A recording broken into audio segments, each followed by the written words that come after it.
This is Founder Story, and I'm Lee O'Brien. Once an employee joins an organization or company, their personal growth is not done. And our expert who's come today is someone who helps people do exactly that once they are within an organization. Karen Gilhooly is an advocate and consultant for employee engagement.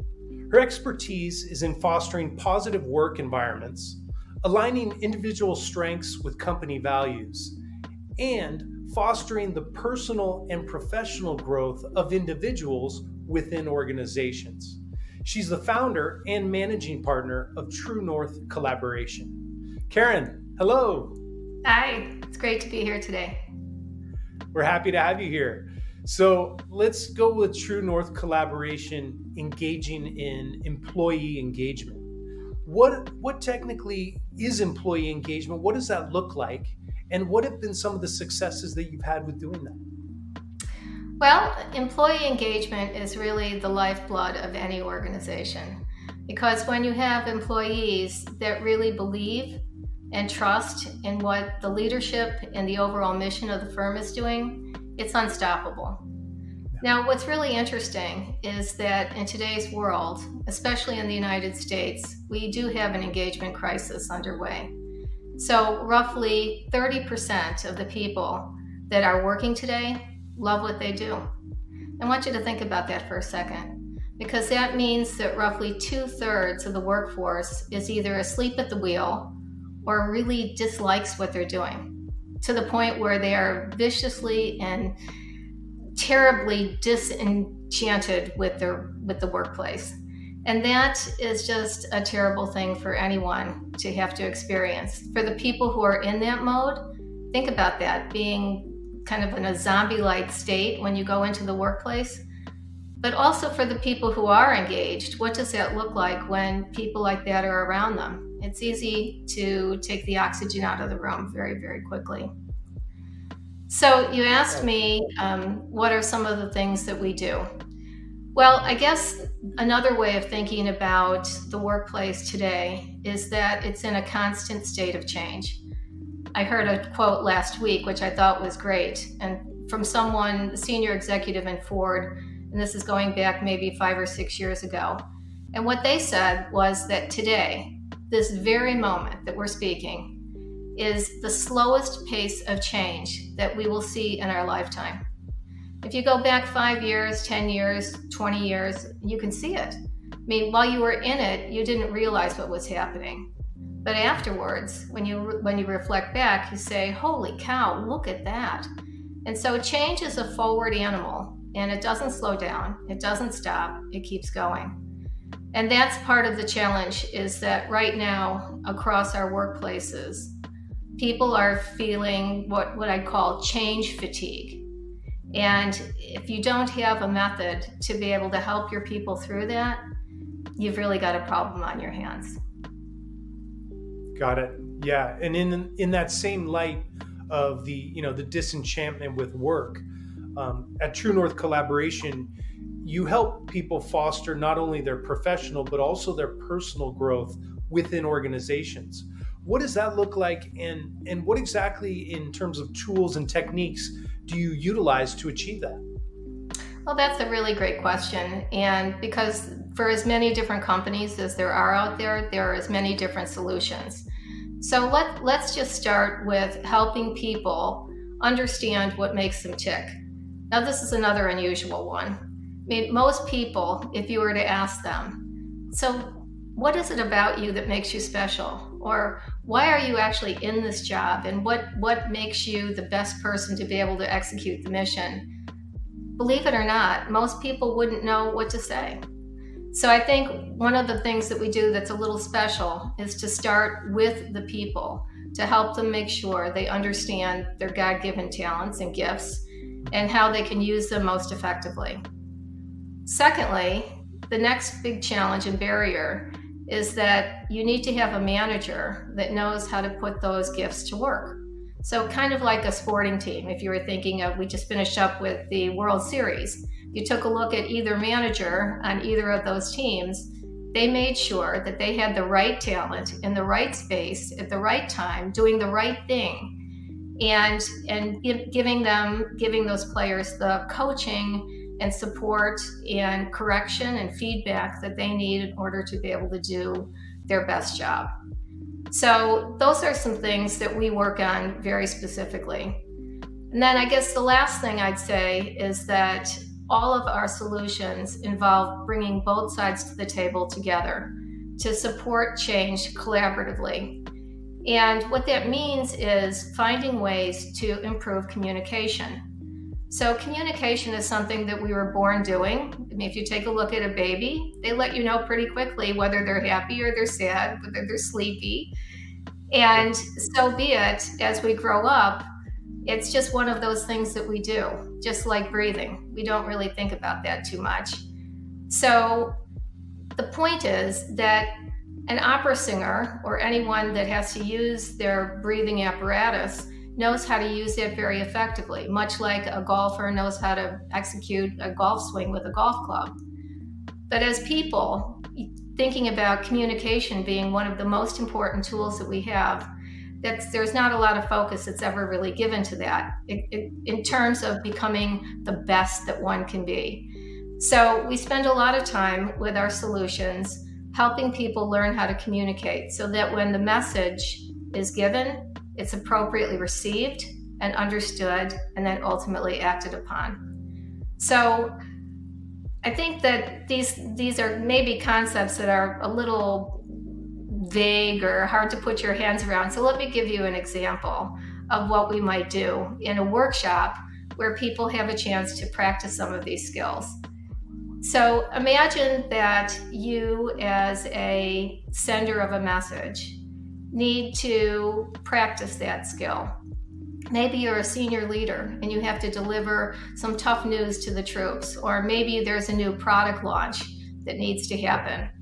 Well, that manager needs to think about all the people that will be hearing the message and in turn develop a communication flow that addresses that particular concept in many ways. So maybe they're using a concept, maybe they're using an analogy, maybe they're using a way of describing the process. Taking and looking at this comprehensively and then making sure that there's an understanding is really, really important. Got it. That's a great example. Thanks. And then, also, at True North Collaboration, what are your techniques for fostering a constant education, feedback loop, and continuous growth for each employee within organizations? Yeah, I'm a big believer in mentoring and coaching at multiple levels of the organization. So again, thinking about this idea of bringing leaders and employees together, one of the things that we do is this reverse mentoring proposition and helping people understand what that means. So again, another term that I think glosses off of a lot of people, mentoring. Okay, this is great. I'll be a mentor, I'll be a mentee, but people don't really understand what the responsibilities are of that. So if you are a mentee, your responsibility is to show up with an understanding of where your gaps are, where your challenges are, and to actually engage in a productive conversation with your mentor about how to solve those problems.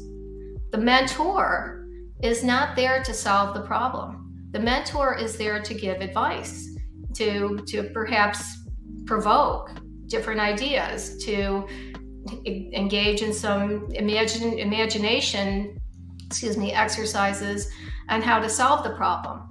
But at the end of the day, the mentee is responsible for taking that forward. Now, the better the relationship, the more that people know about each other, the better that communication flows. But at the end of the day, both people need to be comfortable with holding each other accountable to bringing the best out in both sides. That's great advice. And Thank you. For any of those employees that are out there right now watching that are not sure about their place in the company, let alone in the world, what is your message to them? Find your voice. Don't be afraid. I mean, it's a really interesting It's really interesting what's happened in the workplace over, again, the past, let's call it 5 years, so a relatively short amount of time. The pace of change is so fast that people feel that they don't have the time to stop and think through things on their own. They're just kind of going through the motions very, very quickly. And because people don't have time to think about their thoughts and how they want to position their ideas, whatever, the tendency is to pull back and allow someone else to do the thinking for them. And that's unfortunate, because when you are not fully engaged and fully committed to whatever this new idea or strategy might be, the problem is you end up not being fully loaded in how that's going to be executed. So you end up with this kind of, as a term that I heard the other day, which I did absolutely love, malicious compliance. That means, yeah, I hear what you're saying, and yeah, I know I have to go along with it, but I don't really believe it, and I don't understand it, but I'm just going to go through the motions. I want you to think about that. Think about being a senior leader in an organization, and over 2/3 of your workforce, based on the engagement statistics I talked about earlier, isn't there. How are you actually going to achieve all that great change that the board of directors and the other people that are helping you guide your company, how are you actually going to achieve the mission when you're literally dragging your team along? So for the employee, know that your voice is definitely welcome. It may not seem that way, but it is. Find a way to bring your manager and yourself in a place where you can actually have an honest conversation with them and talk about your concerns. And to the managers and to the leaders, you need to provide space. And I'm going to use the word safe space in this situation to mean that when someone brings an idea genuinely to the table or a concern, hear them out. Don't ridicule them. Don't criticize them. Don't humiliate them, because that person may have the answer to one of your problems. And if you do that to them, there's a very likely possibility that they will never raise their voice again. So this idea of being able to bring your ideas to the table is so important. And if there was one piece of advice I would give to everyone, is to think about that carefully and with definite, deliberate thought. That is very sound advice, Karen. And I can just imagine, empathically looking at it, employees coming running on a quarter tank, senior leaders running on quarter tank. When they interact, they barely have anything to give to each other, let alone desire to be there. It's got to be a difficult situation. Well, think about trying to go on a cross-country trip in a car that only has an eighth of a tank of gas. I mean, that little red light on the dashboard never even goes off. Think about that. How far are you getting if all you're doing is just literally putting enough in there to get a little far, and then you have to pull over again and pull over again and pull over again, putting gas in that tank. I mean, you want a full tank when you're going on a long ride. That's certainly been my experience. And as a child, we did a lot of road trips with my family, and it always started with a full tank of gas. So, and I don't think it's any different in the workplace. It's a very good lesson, a very good metaphor for exactly what we're talking about. Very well said. Well, Karen, I am sure there's employees and there's senior leaders of companies that need this kind of information, need your kind of help. How can people get a hold of you? Well, there's a lot of different ways. I can definitely get a hold of me on my website, which is www.truenorthcollab.com, or I'm also available on Facebook, both through my personal profile as well as the company profile. And I would love to hear from anyone. And this is a challenge for the world today. When we're happy at work, we're happy out in the world. And if anyone has had a chance to take a look at the state of the affairs right now, we definitely need to do something about what's going on in the workplace if we want to have a happier and more peaceful place to live. Very well said. Well, Karen, thank you so much for taking the time today to share your wisdom with us. Thank you. It was lovely to be here. Thank you for being so nice to me. Thank you.